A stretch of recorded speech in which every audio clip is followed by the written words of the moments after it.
बच्चों, आज मैं आपको एक और नई कहानी सुनाऊंगी जिसका नाम है जादुई धुन। किसी शहर में मोहन नाम का एक लड़का रहता था। मोहन बीन से हर तरह की धुन बजाता था। वो ऐसी धुन भी बजाना जानता था जिससे वो किसी भी इंसान या जानवर को आसानी से सम्मोहित कर सकता था।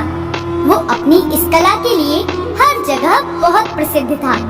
एक दिन किसी राज्य के राजा मोहन को अपने राज्य में बुलाते हैं। प्रणाम महाराज, आपने मुझे कैसे याद किया?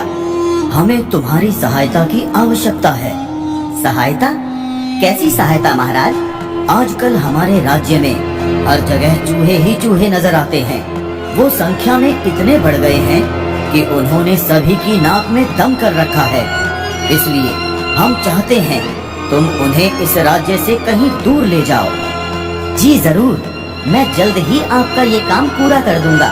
लेकिन इसके बदले में मुझे क्या मिलेगा? अगर तुमने हमारा ये काम भली प्रकार पूर्ण कर दिखाया तो हम तुम्हें 200 सोने के सिक्के इनाम में देंगे। वाह, 200 सोने के सिक्के, बहुत अच्छा। मोहन काम करने के लिए तैयार हो जाता है और राज्य की हर गली में घूम घूम कर जादुई धुन बजाने लगता है।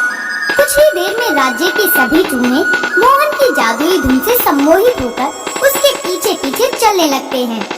मोहन सभी चूहों को राज्य की सबसे बड़ी नदी के पास ले जाता है और उन्हें नदी में गिरा देता है।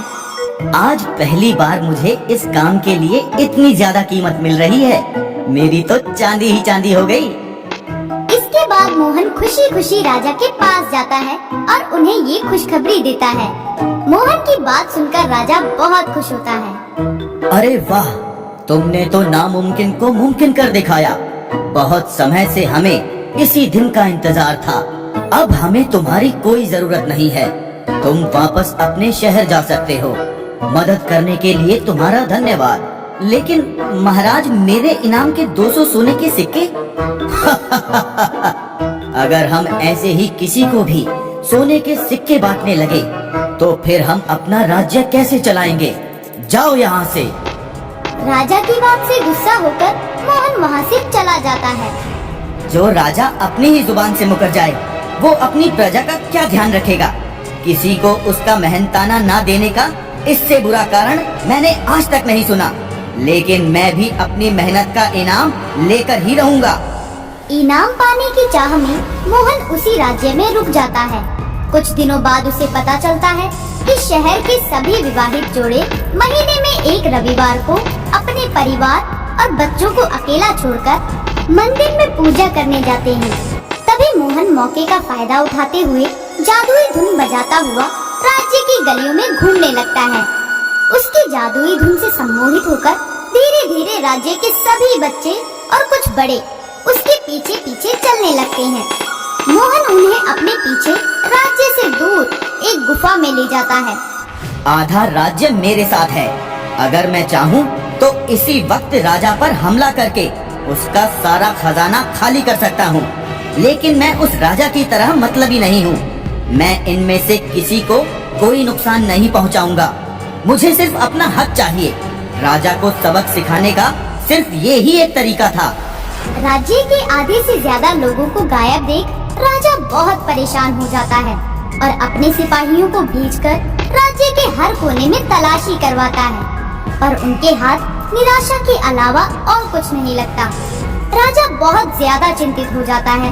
तभी उसके पास एक सिपाही भागता हुआ आता है। महाराज, मुझे पता चल गया है कि शहर के लोग कहाँ गायब हो गए हैं। कहाँ?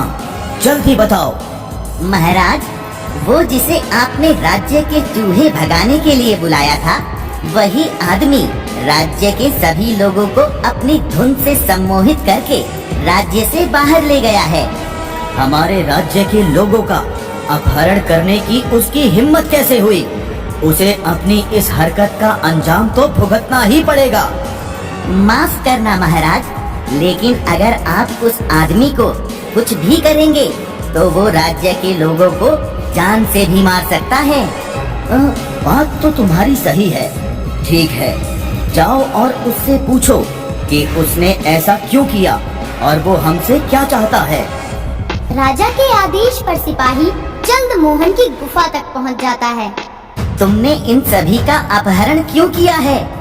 इन्हें अभी के अभी यहाँ से आजाद करो।